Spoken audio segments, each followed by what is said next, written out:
What's up, everybody? My name is Trap Gambino. You're watching Trapped in the Web, and today we're doing a movie review on Halloween 2018.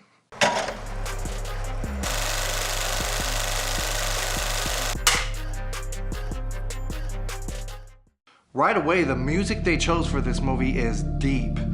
To me, it tells a story of a dark past, just a creepy undertone that almost lets you know that this is a horror, but also partly a drama. Orange letters, black background, they're going full nostalgia with this one. Now, just to mention, they do this a lot throughout the film. Sometimes it's cool to see familiar shots, sometimes it's a little annoying because I can't help as a fan to feel like I want to see something fresh in 2018. So the film starts off at Smith's Grove, where we learn Michael Myers is now old as shit. Say something, Michael. Say something. I mean, seriously, the guy's almost 70 here. Side note, Michael's doctor sounds like Nigel Thornberry. Smashing! Now we meet back up with Laurie, and this is where I was most disappointed in the film. First of all, the stray that they do from the originals is Laurie is no longer Michael's sister. Wasn't it her brother who, cold-blooded mutilated all those teenagers? No, that's just a bit that some people made up to make him feel better, I think. This disappoints me because Laurie has basically become an Alex Jones listener. Full doom prep mode. Very annoying. She no longer has the toughness from being Michael's sister. She doesn't come off as badass as much as she does desperate and gripey. I'm twice divorced, and I'm a basket case. Now we meet Laurie's daughter and family. Normal family, kind of ignoring Laurie's craziness and somewhat bitter with the way it affects the rest of the family. This brings me to my favorite scene in the movie, where Laurie is drinking in her car, gun in her hand, dark dramatic music playing along with the audio from Loomis in the past films. Absolutely amazing. It captures the emotion and the relationship in such a dark way. You can just feel that there's a past behind this, which also makes me upset she's no longer Michael's sister. After an infamous Jamie Lee Curtis scream, Laurie shows up to a family dinner where we learn Laurie's family is embarrassed by her and ashamed of her, rightfully so. Laurie acknowledges this fact, but feels like it's worth it to warn them. No matter what people tell her, she knows that Michael Myers will be back. This brings me to my least favorite scene. We have Laurie's daughter explaining how she grew up, and they play this montage of her punching a punching bag and shooting guns. It's embarrassingly cringeworthy, and I just thought it was super corny and a little lazy. Unfortunately, corny and lazy is an ongoing theme here in this film. Now Michael is on the loose. Begin the kill count. No, I'm just kidding. A lot of these kills are seen off camera.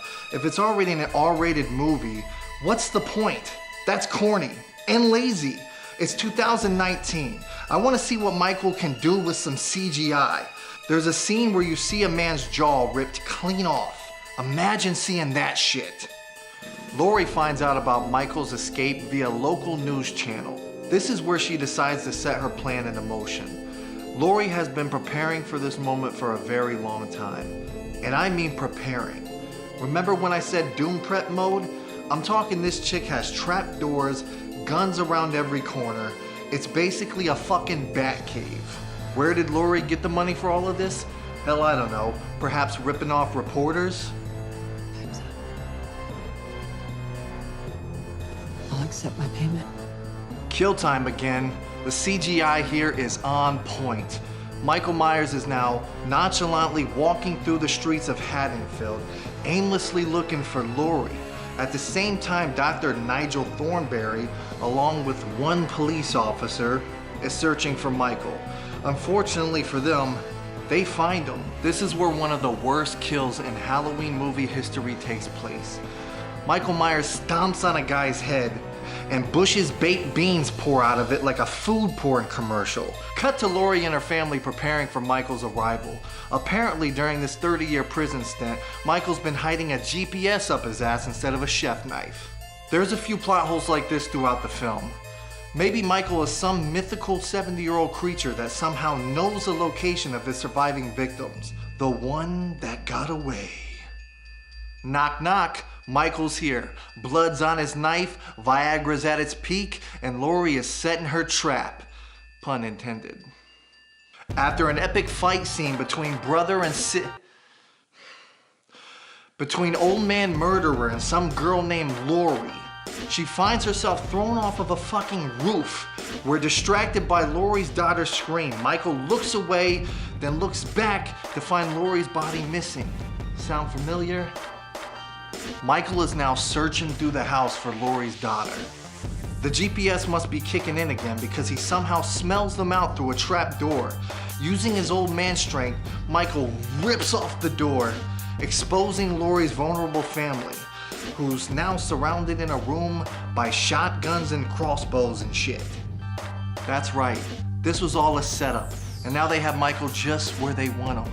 After a struggle and Lori heroically showing up in just the nick of time, the bad guy is now captured and Lori sets ablaze. Some camera trickery gives you a hint that they don't plan on killing this character off anytime soon.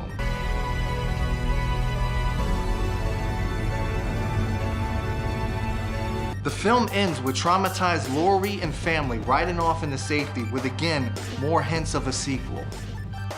I personally give this movie a 3 out of 5 stars. I feel like this movie is a good movie. If it wasn't a Michael Myers movie, if it wasn't a Halloween movie, it could be a great movie. But since they took away so much from the lineage, so much from the history, I'm a horror fan, don't do that shit to me. Okay, it's personal. I give it a 3 out of 5 stars. So this is our first video here at Trapped in the Web. If you enjoyed this content, make sure that you like and subscribe for more videos just like this in the future.